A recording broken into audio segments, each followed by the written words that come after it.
لوگ بعض کہتے ہیں نا کہ ہم ماحول اس قسم کا ہے کہ ہم حجاب نہیں کر سکتے، ماحول اس قسم کا ہے کہ زور کی نماز نہیں پڑھ سکتے، ماحول اس قسم کا ہے کہ روزہ نہیں رکھ سکتے۔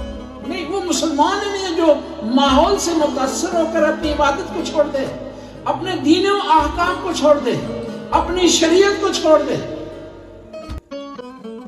ہم تو شیعہ وہ ہیں نا، وہ اہل بیت کے علاوہ کسی سے متاثر ہی نہیں۔ کون سا شیعہ ہے جو اہل بیت سے متاثر ہونے کے بجائے ماحول سے متاثر ہو رہا ہے؟ وہ حرام کا مرتکب ہو رہا ہے ماحول میں رہ کر۔ اور ہوتے ہیں بعض لوگ جو جن میں طاقت نہیں ہوتی، جن میں توکل نہیں ہوتا، جن کے ہاں ایمان نہیں ہوتا، وہ ماحول میں گرفتار ہو جاتے ہیں۔ لیکن جو اہل بیت کے ماننے والے ہوتے ہیں وہ ماحول میں خراب نہیں کر سکتا۔ یزید کے لشکر میں ہونے کے باوجود ہور بن جاتے ہیں۔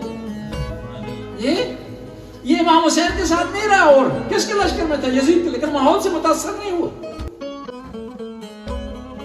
اس کو ماحول نے متاثر نہیں کیا، وہ عشق پر چلا۔